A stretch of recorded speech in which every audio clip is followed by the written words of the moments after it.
Tempestades assassinas rasgam os céus. Ventos violentos vagueiam pela terra. Glaciares desintegram-se. Inundações devastam as costas. Extinções em massa eliminam espécies inteiras. Carnificina, levada a cabo por uma mudança extrema do clima. Mas isto não é uma descrição do presente. Isto é o clima do passado antigo da Terra. Um passado que está prestes a repetir-se. Agora, os cientistas apressam-se para compreenderem o clima do passado, na esperança de prevenirem a catástrofe climática no futuro. Aquecimento global. Primeiro episódio. O mundo está a ficar mais quente. O nosso clima está a ficar mais confuso. O clima anormal passou a constituir a regra. Maio de 2003. 400 tornados varreram o centro-oeste americano e demoliram os registros conhecidos.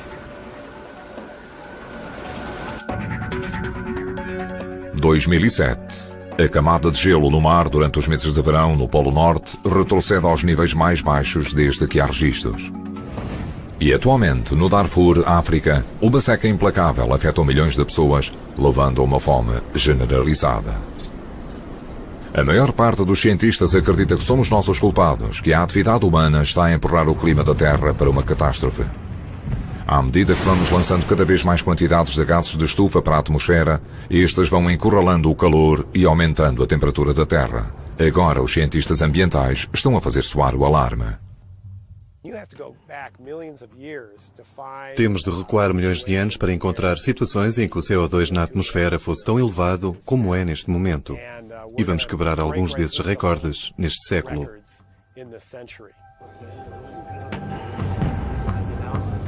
E os esforços para despertar a consciência acerca da ameaça da mudança climática estão a ser reconhecidos, com a atribuição do Prémio Nobel da Paz de 2007 a Al Gore. I will accept this award on behalf of all of those who have been working so long and so hard to try to get the message out about this planetary emergency. Gore partilha o prémio com o painel intergovernamental para as alterações climáticas das Nações Unidas, o IPCC.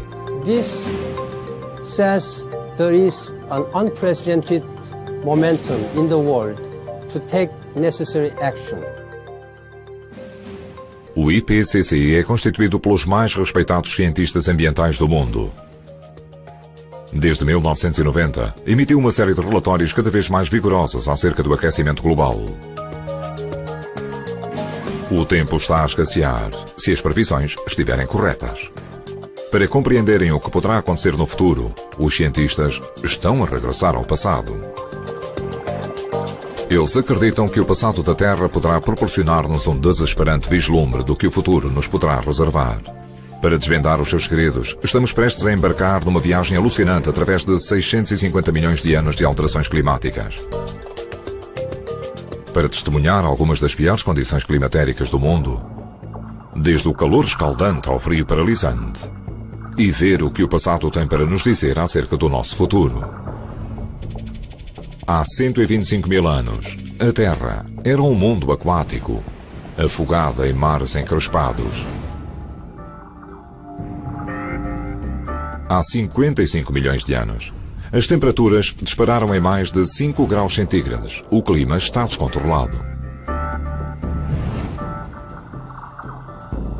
Há 250 milhões de anos, uma explosão de gases com efeito de estufa faz desplotar um maciço aquecimento global e varre 95% das espécies da Terra. Vamos recuar até 650 milhões de anos atrás, quando a Terra estava totalmente gelada. Este foi o clima mais selvagem e extremo que o nosso planeta alguma vez experimentou. E é onde começa a nossa história. O planeta inteiro está sepultado em gelo. Placas com 750 metros de grossura espalham-se a partir dos polos. No Equador, as suas mandíbulas geladas fecham-se. As temperaturas são de 40 graus negativos. O oceano congela. O que causou tal alteração climática catastrófica? O que criou este inferno gelado? É uma questão que leva os cientistas hoje a um dos locais mais quentes e secos da Terra, à terra ressequida de Death Valley, no Nevada. Debaixo de temperaturas de 50 graus, o professor Joseph Kerschwing prossegue evidências do período mais frio da história. O Death Valley é provavelmente um dos locais mais quentes do planeta e é estranho vir aqui à procura de evidências da glaciação. Mas, de facto, as rochas que se encontram aqui expostas dão-nos uma das melhores imagens do clima na Terra há cerca de 600 milhões de anos. Kerschwing procura o que os cientistas chamam rochas deslocadas, blocos de pedra que não pertencem a este terreno. Não demora muito até que ele encontre uma dessas rochas deslocadas, uma inadaptação geológica, ao contrário das rochas que a rodeiam. Este é um belo exemplo daquilo a que chamamos rocha glacial deslocada, ou bloco errático glacial. Ele é extremamente deslocado, e é por isso que lhe chamamos de errático. Não há muitas formas de tirar um bloco de pedra como este do mar e largá-lo aqui. É preciso algo como um glaciar maciço para o fazer. É um bloco de pedra que foi transportado até aqui num lençol de gelo. Kerschwing consegue datar o bloco de pedra devendo ter cerca de 650 milhões de anos. E devido às suas características estruturais e magnéticas, sabe que teve origem a muitos milhares de quilómetros de distância. Algo poderoso trouxe esta rocha até aqui. E esse algo foi o gelo. Há 650 milhões de anos, um glaciar recolhe uma rocha numa parte do mundo e transporta-a para a outra. O gelo derrete e a rocha fica depositada no seu novo local. Estas pedras deslocadas são encontradas por todo o planeta, revelando que o mundo inteiro esteve em tempos coberto de gelo. Um mundo branco que os cientistas chamam Terra Bola de Neve. Para se afundar neste inferno gelado, o mundo tem de ter passado por uma força de arrefecimento muito poderosa. O que é que despolutou então este antigo grande gelo que durou 10 milhões de anos? Terra, há 650 milhões de anos. A maior parte da Terra está disposta em torno do Equador. Temperaturas quentes e chuvas torrenciais criam uma reação química com as rochas, absorvendo o dióxido de carbono da atmosfera.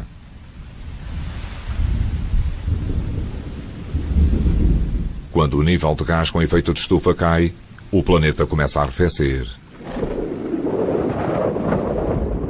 iniciando uma reação em cadeia imparável.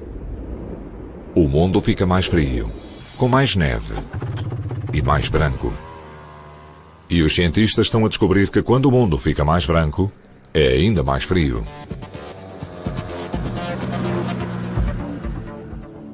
Se olharem para a neve, verão que é branca e brilhante, que reflete a maior parte da luz do Sol. Em última análise, a quantidade de luz do Sol que é refletida pela superfície é crítica para o clima de todo o planeta. E na Terra Bola de Neve, com a superfície brilhante, a maior parte da luz solar era refletida e, portanto, a Terra permanecia fria. A Terra é coberta por terra, oceano e gelo, refletindo todos a luz do Sol de maneiras diferentes. A quantidade de luz solar que é refletida de uma superfície é chamada a sua albedo. O oceano escuro tem um albedo baixa e absorve a energia solar, enquanto as regiões cobertas de neve e gelo devolvem a luz solar de volta para o espaço, arrefecendo o nosso planeta. Uma boa maneira de ver o assunto é com 2 pedaços de cartão.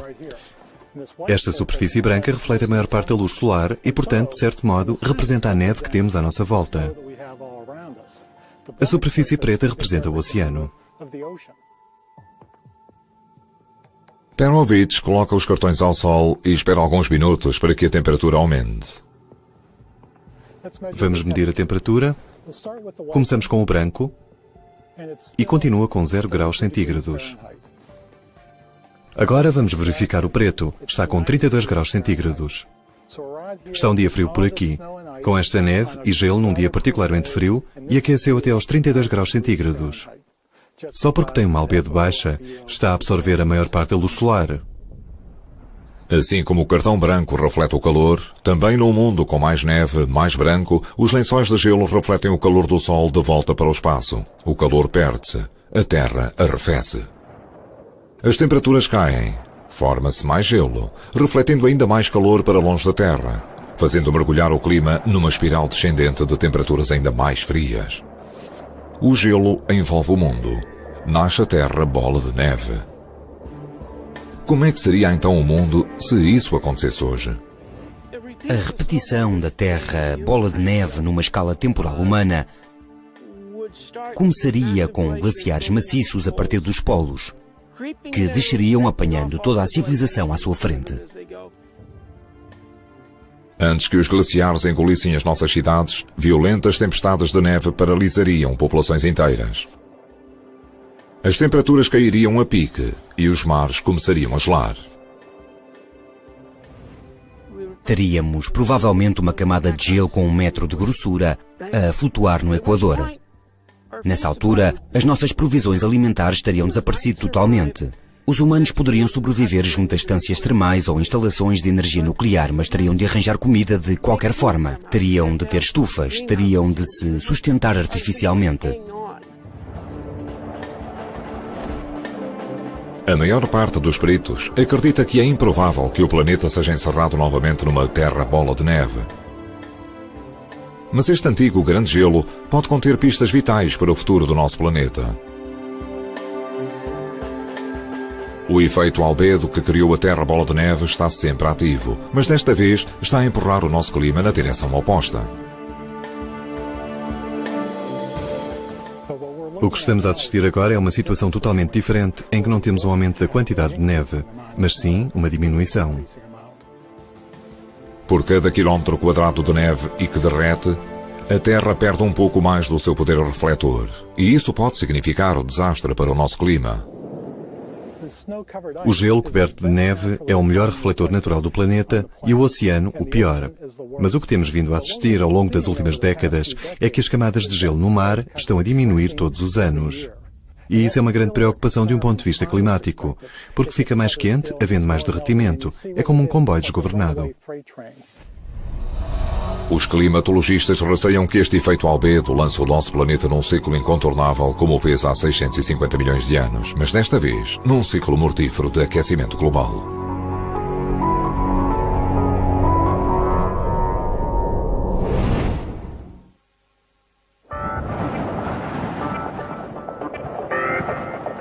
Após um inverno de 10 milhões de anos, a Terra bola de neve de há 650 milhões de anos atrás chega ao fim. Erupções maciças injetam volumes enormes de gases de estufa na atmosfera. A Terra aquece e o gelo começa a derreter.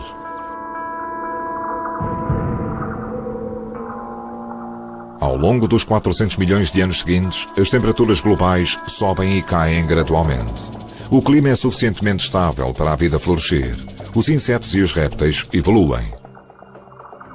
Então, há cerca de 250 milhões de anos, os bons tempos chegam a um fim abrupto e o mistério começa. Subitamente, o mundo fica mais quente, muito mais quente. Os continentes tornam-se desertos queimados. 95% de todas as espécies na Terra são varridas. Este é o maior mistério sobre o extermínio de todos os tempos. Um apocalipse pré-histórico que intrigou os cientistas durante anos.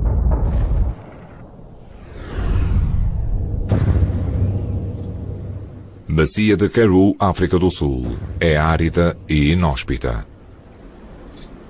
Mas para os paleontólogos é rica em pistas para esta chacina misteriosa.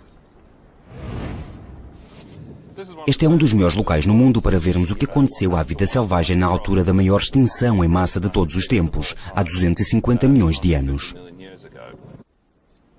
Antes da extinção em massa, esta área era uma planície luxuriante, cheia de vida. O cenário aqui há 300 milhões de anos seria de planícies abertas com bastante vegetação, lagos com peixes e grandes répteis alimentando-se da terra e comendo plantas, comendo-se uns aos outros e por aí fora. E em Karoo, os maiores répteis de todos eram os gorgonopsianos. Eles eram assassinos, bem-sucedidos, implacáveis e literalmente de sangue frio. As pistas desta era dos gorgonopsianos encontram-se por todo o lado. Os seus restos fossilizados encontram-se espalhados pelas encostas rochosas. Estes gorgonopsianos eram os predadores de topo do seu tempo e podemos afirmar que eram comedores de carne por causa do seu vasto conjunto de dentes afiados e deste grande canino aqui. Estes eram virtualmente os dentes de sabre da sua época. Eles saltavam sobre os comedores de plantas e rasgavam-nos, membro a membro. Eram animais muito bem sucedidos e algo exterior aconteceu. É evidente que aconteceu alguma grande crise para acabar com eles. O reino dos gorgonopsianos teve um fim abrupto. A prova da sua extinção reside nas encostas das montanhas que formam a bacia de Karoo. As camadas de rochas que constituem a encosta escarpada foram construídas gradualmente ao longo do tempo. As mais antigas em baixo e as rochas mais novas dispostas por cima em camadas. À medida que Benton vai subindo, está efetivamente a deslocar-se através de uma barra cronológica rochosa, passando pela marca dos 300 milhões de anos. Chegando finalmente ao nível dos 250 milhões de anos atrás. É ali que ele descobre o ponto onde os gorgonopsianos, juntamente com praticamente todas as formas de vida na Terra, morreram. Este foi o nível em que ocorreu a extinção. Foi o evento da grande extinção de há 250 milhões de anos. Abaixo deste nível encontramos fósseis em abundância. A vida era rica. Acima deste nível, há uma ausência de fósseis. Simplesmente não se encontram aqui. 95% das espécies morreram nesta altura, 19 em cada 20. Foi o maior evento de extinção em massa de que temos conhecimento em toda a história da Terra. Esta linha divisória entre as rochas vermelhas e cinzentas marca o ponto em que os gorgonopsianos e praticamente todas as espécies do planeta foram varridos. E a linha não para aqui. Dá a volta ao mundo inteiro. Aqui na África do Sul, na América do Norte, Índia, Rússia, é o mesmo nível, o mesmo evento de extinção. O que é que despolutou este apocalipse? A resposta não reside na África do Sul, mas a milhares de quilómetros de distância, na Sibéria. Escondidos por baixo desta terra desolada, gelada, encontram-se milhares de quilómetros quadrados de rocha derretida, solidificada, chamada The Siberian Traps. A datação de carbono revela que estes vastos campos foram dispostos há 250 milhões de anos na mesma altura da extinção em massa.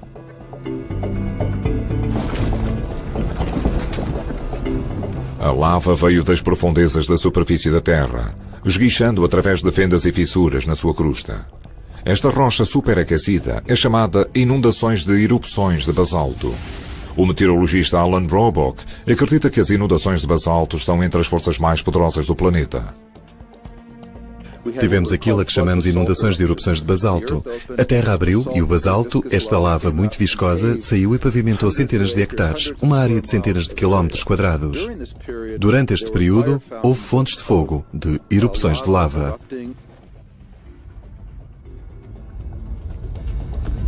Os Siberian Traps cuspiram lava durante cerca de 1 milhão de anos.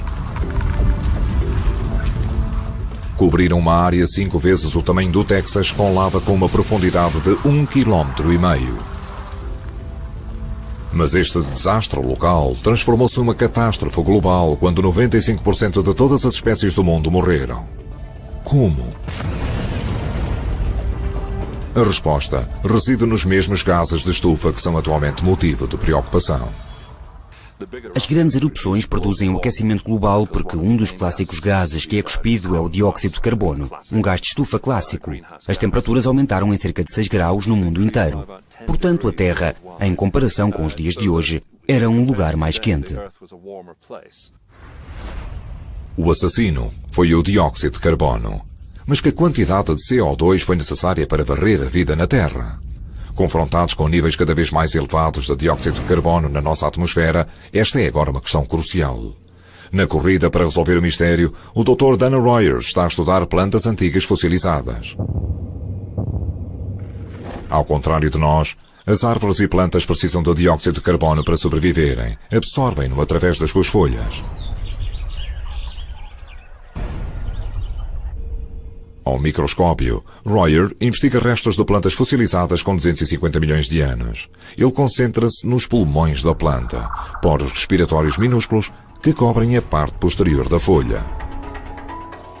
Na maior parte das plantas, o número de poros respiratórios constitui um barómetro muito sensível da quantidade de CO2 na atmosfera. À medida que o CO2 sobe, o número destes poros respiratórios tende a descer e vice-versa quando o CO2 está baixo. A planta tem de expandir, de aumentar o número de poros respiratórios para poder absorver carbono suficiente.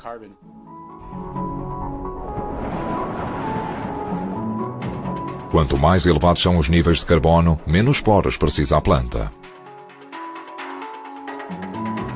Portanto, Royer conta os poros e estima a quantidade de CO2 que sufocou a atmosfera há 250 milhões de anos. Os poros respiratórios dos fósseis com cerca de 250 milhões de anos sugerem que o CO2 estava a subir e subiu mesmo após esta extinção em massa para cerca de 10 vezes o atual nível de CO2. Os Siberian Traps emitiram tantos gases de estufa que cobriram o planeta, encurralando o calor do Sol. Os níveis de dióxido de carbono aumentaram os maciços 700%. As temperaturas globais subiram em 9 graus. O resultado? Um planeta superaquecido. Uma terra ressequida onde as plantas desapareceram e os herbívoros que dependiam delas morreram à fome. No topo da cadeia alimentar, o poderoso Gorgonopsiano não teve qualquer hipótese. O desaparecimento do seu abastecimento de comida significou a morte certa. Os eventos terríveis deste desastre pré-histórico oferecem aos cientistas um vislumbre do poder espantoso do dióxido de carbono. Ao compararem a temperatura e os níveis de CO2 do passado, podem calcular o papel do dióxido de carbono nos eventos de aquecimento. Eles podem utilizar estes dados para preverem quão quente o futuro se poderá tornar. Poderá a atividade humana atual empurrar o CO2 para os mesmos níveis desastrosos que sufocaram a atmosfera na altura das extinções em massa? Muitos cientistas acreditam que corremos esse risco se continuarmos preocupados apenas com os negócios. Se continuarmos a fazer o que estamos a fazer, vamos dobrar as emissões nas próximas décadas. Quando isso acontecer, esperamos que a Terra fique muito mais quente. A melhor estimativa é que se dobrarmos as emissões de dióxido de carbono, teremos um aquecimento de cerca de 3 graus centígrados. Se continuarmos a bombear CO2 para a atmosfera ao longo dos próximos séculos, as temperaturas poderão subir para aquelas atingidas há 250 milhões de anos, com consequências inimagináveis.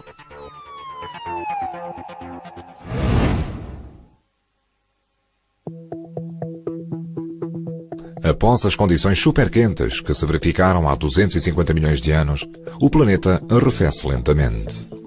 Novas formas de vida florescem. Os dinossauros vão e vêm. Então, há 55 milhões de anos, as temperaturas sobem. Uns desconcertantes 10 graus mais altas do que hoje em dia, mas desta vez o dióxido de carbono não é o culpado. O que é que desplotou uma alteração climática tão extrema? É uma questão que leva os cientistas a um dos lugares mais frios do planeta, o Ártico. 2004. Uma equipa constituída por alguns dos melhores peritos em clima do planeta parte a bordo de um quebra-gelos numa expedição ambiciosa ao Ártico do Norte gelado.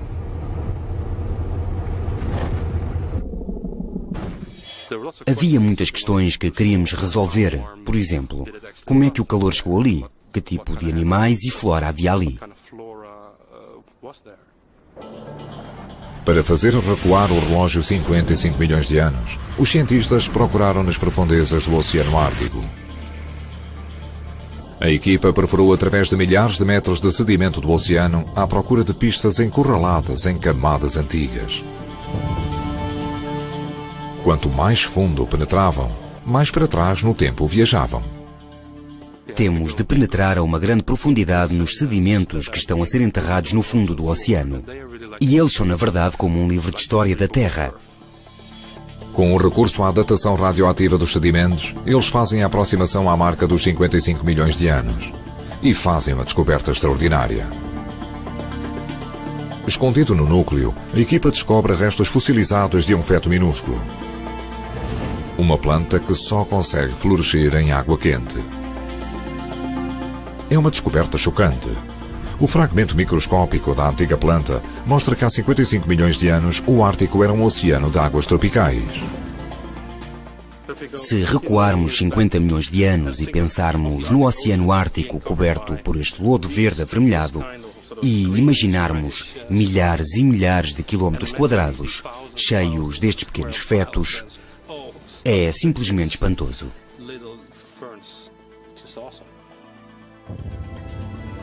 A descoberta do feto fossilizado permitiu a climatologistas como a Brinquist montar um retrato extraordinário do Ártico há 55 milhões de anos. Era um clima tropical ou talvez temperado à volta do Ártico, onde se podiam ver coisas como crocodilos a nadar. Poderíamos compará-lo com a Flórida moderna, com as Everglades. Os climatologistas calculam que as temperaturas globais tenham disparado para uns desconcertantes 10 graus mais altas do que hoje em dia. O que é que fez subir a temperatura? O que é que teve o poder de transformar o Ártico nas Everglades?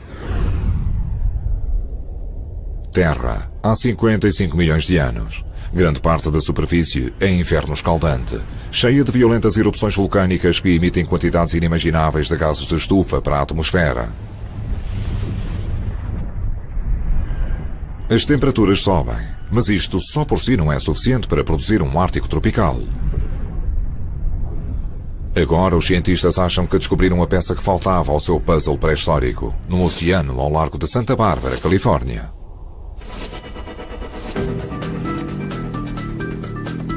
O climatologista Dr. Ira Leifer está a monitorizar um evento bizarro que está a acontecer a algumas milhas ao largo da costa. Estas são bolhas de metano que estão a escapar através de uma fenda profunda no fundo do oceano. É um gás com potentes propriedades de estufa e que Leifer acredita poder ser o responsável pelo esgotamento do clima há 55 milhões de anos. O que temos aqui é um exemplo dos processos que pensamos que terão ocorrido no passado e explicam algumas das mudanças na atmosfera e no clima. Se imaginarmos um oceano que está a aquecer ou terremotos que libertam grandes quantidades de hidrato de metano, então, subitamente o mar pode ficar cheio de erupções gigantes ou de bolhas como as que podem ver aqui. As bactérias produzem metano do plâncton morto. Parte dele congela, transformando-se em hidrato de metano. Milhões de toneladas encontram-se escondidas debaixo do fundo do oceano, mantidas sob controlo pela alta pressão e pelos mares frios. É sólido como o gelo, mas se aquecer, passa diretamente do estado sólido ao gasoso, libertando o metano encurralado. O metano é um gás com efeito de estufa realmente poderoso. É 26 vezes mais potente do que o CO2. E, portanto, se libertássemos bastante metano na atmosfera, a temperatura subiria a pique. Leifer acha que a atividade vulcânica há 55 milhões de anos aqueceu os oceanos, derretendo o metano congelado e libertando-o na atmosfera.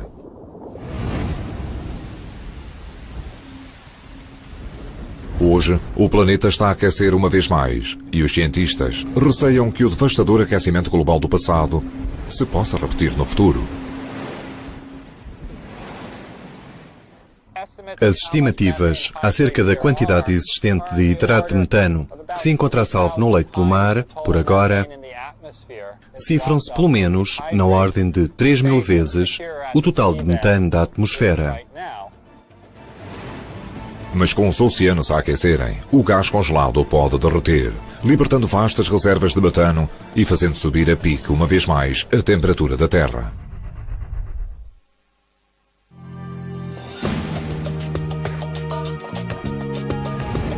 Atualmente, a maioria dos cientistas concorda que o aquecimento global é uma realidade e que um dos seus efeitos colaterais potenciais, o aquecimento dos oceanos, pode ter consequências de grande alcance e alarmantes.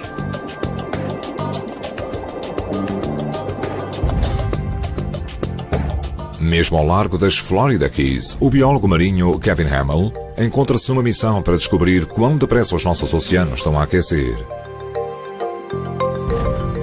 E usa os corais para revelarem as temperaturas do passado.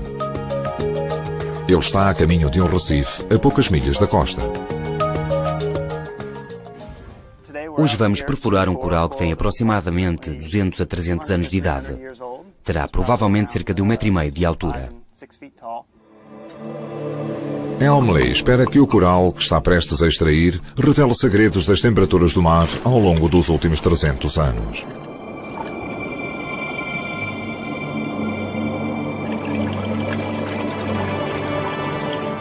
Os corais são feitos de milhões de minúsculas criaturas marinhas. Eles segregam uma substância parecida com a rocha chamada carbonato de cálcio. Ao longo do tempo, as camadas vão se sobrepondo. A temperatura do mar afeta a velocidade da construção. Quanto mais quente for o oceano circundante, mais rápido o carbonato de cálcio é produzido. À medida que Elmley vai perfurando o coral, está a cortar através de camadas de coral cada vez mais antigo. Pode parecer brutal, mas o recife de coral recupera rapidamente.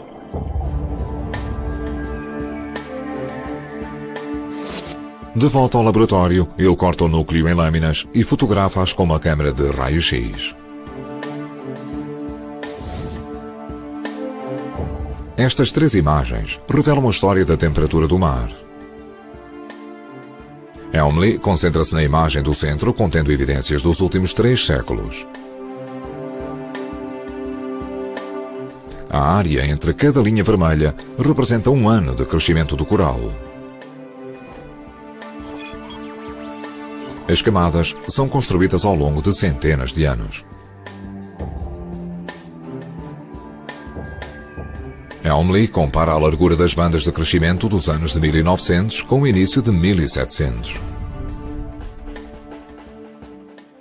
Se olharmos para os anos de 1700 e os compararmos com a largura das bandas de crescimento de, digamos, 1975, veremos que as bandas de 1975 são consideravelmente mais largas do que as de 1700.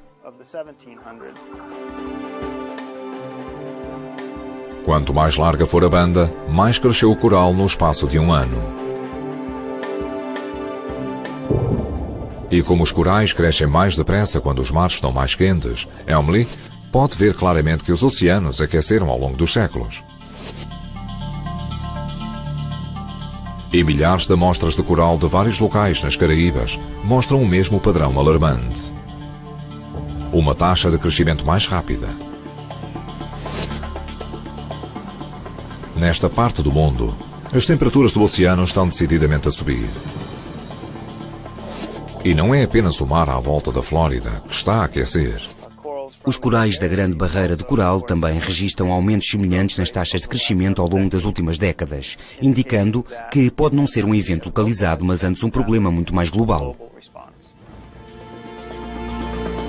Elmley estima que as temperaturas do mar em torno da Flórida aumentaram em cerca de 2 graus ao longo dos últimos 100 anos.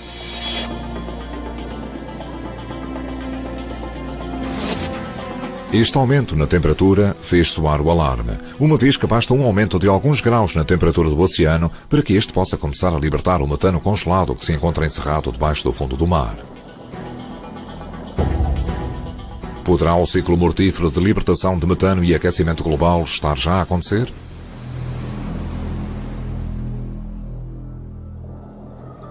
Em 2002, Leifer e a sua equipa registaram a maior libertação de metano jamais vista no Canal de Santa Bárbara.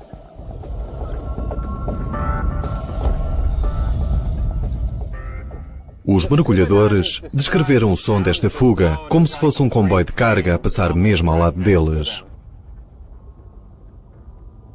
Os mergulhadores injetaram uma tinta verde nas bolhas de gás. À superfície, a tinta revela que se trata de uma libertação maciça de metano. Quando esta fuga ocorreu, pudemos estimar que o metano libertado em 5 minutos equivalia a uma pequena casa de 2 andares. O gás saiu todo do leito do mar como se fosse um grande penacho. Mas esta é apenas uma pequena fração do que pode ser libertado. Se todo o hidrato de metano derreter, alguns cientistas receiam que a nossa atmosfera possa ser sufocada por este potente gás com efeito de estufa. E isso não é tudo. O metano também é altamente inflamável. Tal como acender um fósforo num quarto cheio de gás, uma violenta tempestade elétrica pode inflamar o metano e causar uma explosão maciça. Se o hidrato de metano derreter, uma grande quantidade de gás metano será libertado de um momento para o outro. E poderemos estar a falar de quilómetros cúbicos de gás libertados na atmosfera, que, se autoinflamarem, a energia que é libertada é fenomenal, na ordem de uma explosão nuclear.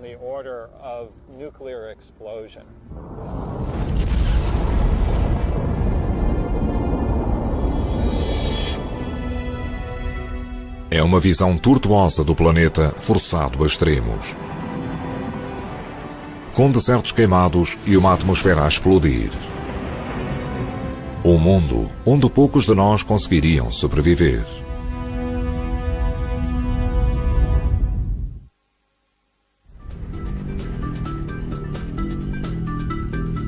As temperaturas tórridas de há 55 milhões de anos duraram 200 mil anos. Então, as temperaturas começaram a cair. As calotas geladas polares reapareceram. Ao longo dos 40 bilhões de anos seguintes, as temperaturas oscilaram e os lençóis de gelo formaram-se e derreteram repetidamente. Há 125 mil anos, os lençóis de gelo estão a retroceder. Enormes quantidades de água que tinham estado encerradas no gelo são devolvidas aos oceanos. Os níveis do mar sobem abruptamente. Os oceanos inundam os continentes, submergindo as costas, engolindo ilhas inteiras. É um pesadelo aquático. Mas poderá acontecer novamente?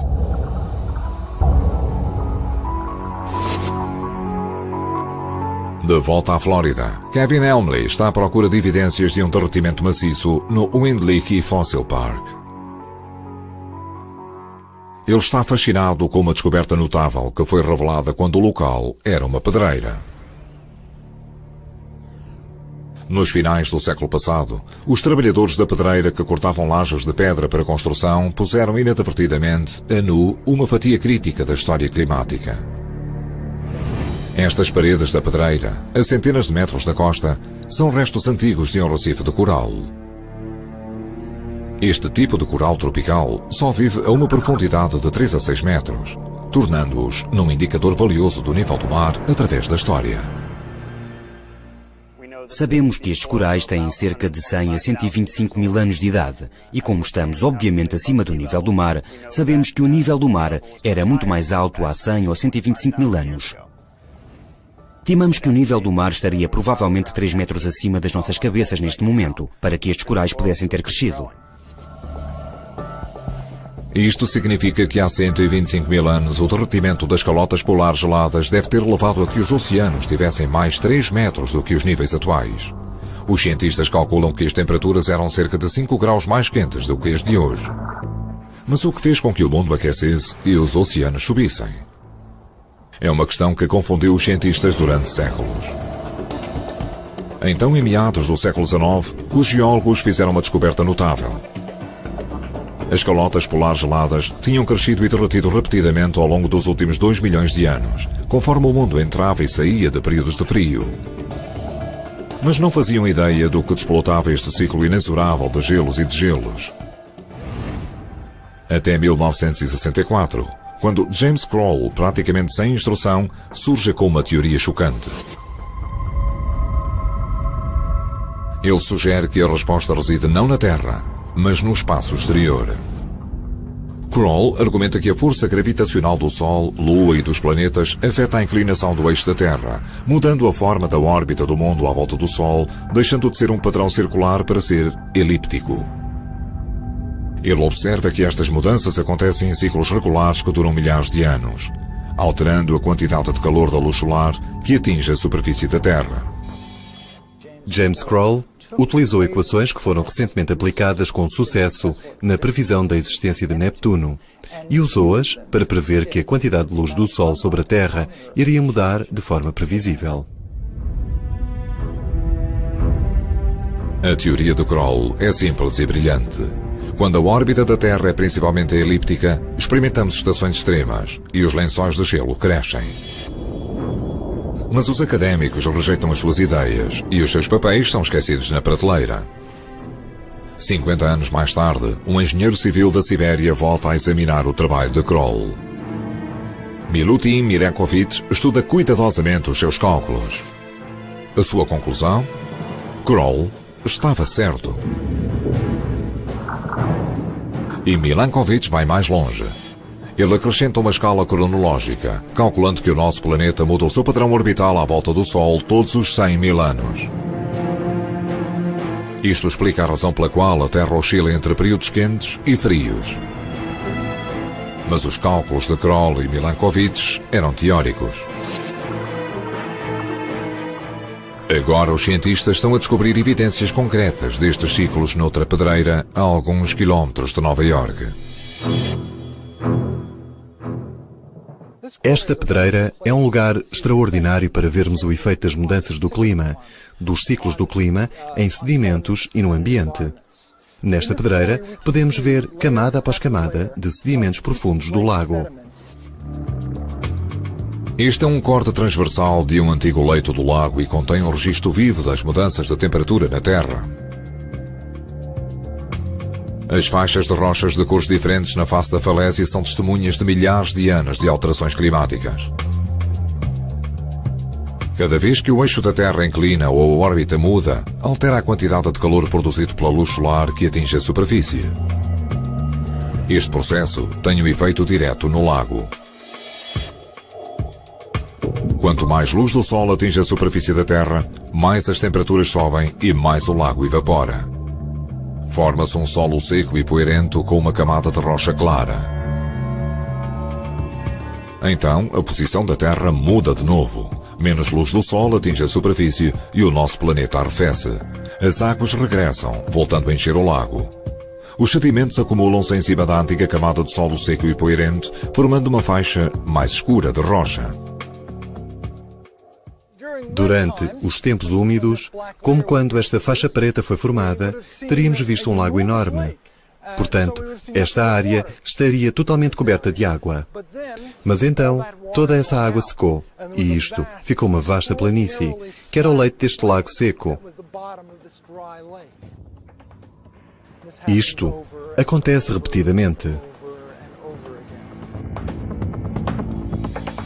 Olsen acredita que as camadas nesta falésia constituem a prova de que Kroll e Milankovitch tinham razão, que o nosso clima passa por ciclos regulares de frio e calor.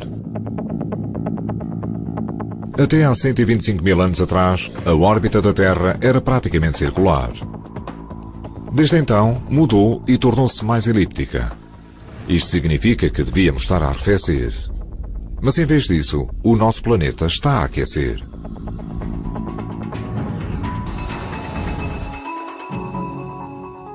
Uma força bem mais poderosa está a influenciar o nosso clima. E essa força é a atividade humana, forçando os níveis dos gases com efeito de estufa e aquecendo o nosso mundo. Estamos a mudar as coisas. Estamos a libertar dióxido de carbono a uma taxa que é superior àquela que pode ser absorvida pelo sistema da Terra. Esse dióxido de carbono está a acumular-se na atmosfera e está a provocar alterações climáticas. Estamos a ficar mais quentes e devíamos estar a ficar mais frios. Se não diminuirmos as emissões de dióxido de carbono, se não aprendermos com o passado, iremos condenar as gerações vindouras a um futuro incerto.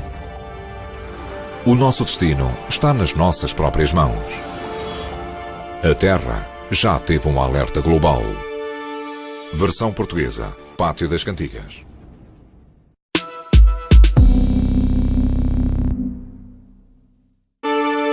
Aquecimento global. Primeiro episódio. O mundo está a ficar mais quente. O nosso clima está a ficar mais confuso.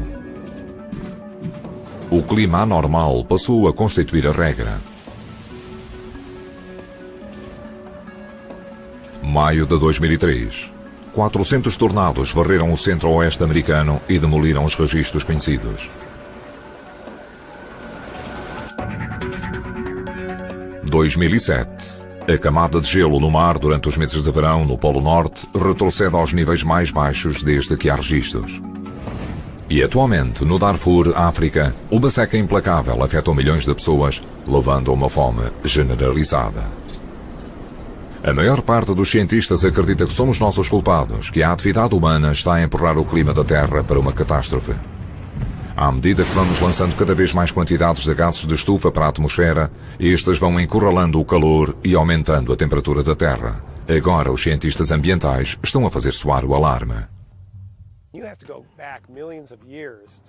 Temos de recuar milhões de anos para encontrar situações em que o CO2 na atmosfera fosse tão elevado como é neste momento. E vamos quebrar alguns desses recordes neste século.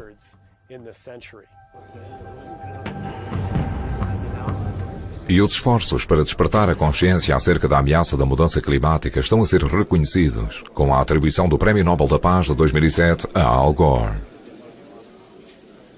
I will accept this award on behalf of all of those who have been working so long and so hard to try to get the message out about this planetary emergency. Gore partilha o prémio com o painel intergovernamental para as alterações climáticas das Nações Unidas, o IPCC. This says there is an unprecedented momentum in the world to take necessary action. O IPCC é constituído pelos mais respeitados cientistas ambientais do mundo. Desde 1990, emitiu uma série de relatórios cada vez mais vigorosos acerca do aquecimento global. O tempo está a escassear, se as previsões estiverem corretas. Para compreenderem o que poderá acontecer no futuro, os cientistas estão a regressar ao passado. Eles acreditam que o passado da Terra poderá proporcionar-nos um desesperante vislumbre. Tempestades assassinas rasgam os céus. Ventos violentos vagueiam pela Terra. Glaciares desintegram-se. Inundações devastam as costas. Extinções em massa eliminam espécies inteiras. Carnificina, levada a cabo por uma mudança extrema do clima. Mas isto não é uma descrição do presente. Isto é o clima do passado antigo da Terra. Um passado que está prestes a repetir-se. Agora, os cientistas apressam-se para compreenderem o clima do passado, na esperança de prevenirem a catástrofe climática no futuro. Vislumbre do que o futuro nos poderá reservar. Para desvendar os seus segredos, estamos prestes a embarcar numa viagem alucinante através de 650 milhões de anos de alterações climáticas. Para testemunhar algumas das piores condições climatéricas do mundo, desde o calor escaldante ao frio paralisante, e ver o que o passado tem para nos dizer acerca do nosso futuro. Há 125 mil anos, a Terra era um mundo aquático, afogada em mares encrespados. Há 55 milhões de anos, as temperaturas dispararam em mais de 5 graus centígrados. O clima está descontrolado. Há 250 milhões de anos, uma explosão de gases com efeito de estufa faz desplotar um maciço aquecimento global